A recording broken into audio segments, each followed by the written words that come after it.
जगत में प्रत्येक व्यक्ति को किसी ना किसी प्रकार की निर्बलता अवश्य होती है। जैसे कोई बहुत तेजी से दौड़ नहीं पाता तो कोई अधिक भार नहीं उठा पाता, कोई असाध्य रोग से पीड़ित रहता है तो कोई पढ़े हुए पाठों को स्मरण में नहीं रख पाता। ऐसे अनेकों उदाहरण और भी हैं।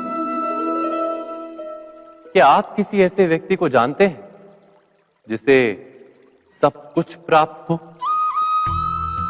और हम जीवन की उस एक निर्बलता को जीवन का केंद्र मानकर जीते हैं? इस कारणवश हृदय में दुख और असंतोष रहता है सदा।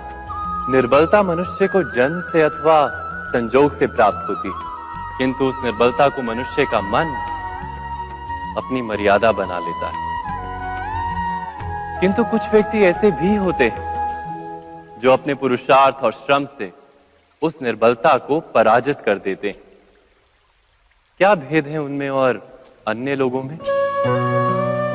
क्या आपने कभी विचार किया है? सरल सा उत्तर है इसका।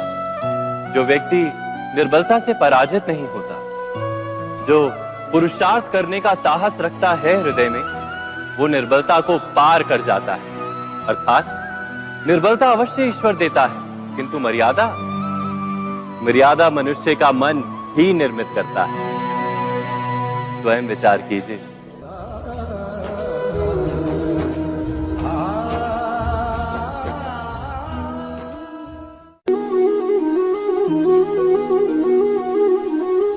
भविष्य का दूसरा नाम है संघर्ष। हृदय में आज इच्छा होती है और यदि पूर्ण नहीं हो पाती तो हृदय भविष्य की योजना बनाता है। भविष्य में इच्छा पूर्ण होगी ऐसी कल्पना करता रहता है, किंतु जीवन ना तो भविष्य में है ना अतीत में। जीवन तो इस क्षण का नाम है, अर्थात इस क्षण का अनुभव ही जीवन का अनुभव। पर हम ये जानते हुए भी इतना सा सत्य समझ नहीं पाते। या तो हम बीते हुए समय के स्मरणों को घेर कर बैठे रहते, या फिर आने वाले समय के लिए हम योजनाएं बनाते रहते हैं और जीवन जीवन बीत जाता है।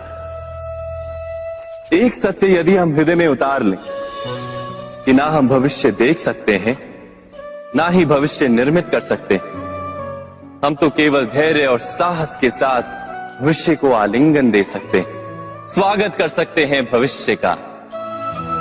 तो क्या जीवन का हर पल जीवन से नहीं भर जाएगा? स्वयं विचार कीजिए।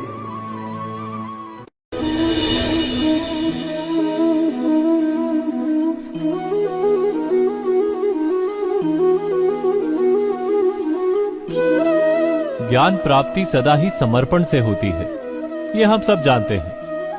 किंतु समर्पण का वास्तविक महत्व क्या है? क्या हमने कभी विचार किया? मनुष्य का मन सदा ही ज्ञान प्राप्ति में विभिन्न बाधाओं को उत्पन्न करता है। कभी किसी अन्य विद्यार्थी से ईर्ष्या हो जाती है, कभी पढ़ाए हुए पाठों पर संदेह जन्मता है और कभी गुरु द्वारा दिया गया दंड मन को अहंकार से भर देता है। नहीं, क्या ऐसा नहीं होता? न जाने कैसे कैसे विचार मन को भटकाते हैं और मन की इसी अयोग्य स्थिति के कारण हम ज्ञान प्राप्त नहीं कर पाते। मन की योग्य स्थिति केवल समर्पण से निर्मित होती है। समर्पण मनुष्य के अहंकार का नाश करता है, ईर्ष्या, महत्वाकांक्षा आदि भावनाओं को दूर कर हृदय को शांत करता है और मन को एकाग्र करता है। वास्तव में ईश्वर की सृष्टि में ना ज्ञान की मर्यादा है ना ज्ञानियों की। गुरु दत्तात्रेय ने तो गाय और श्वान से भी ज्ञान प्राप्त कर लिया था। अर्थात विषय ब्रह्म ज्ञान का हो या जीवन के ज्ञान का या गुरुकुल में प्राप्त होने वाले ज्ञान का, उसकी प्राप्ति के लिए गुरु से अधिक महत्व है उस गुरु के प्रति हमारा समर्पण।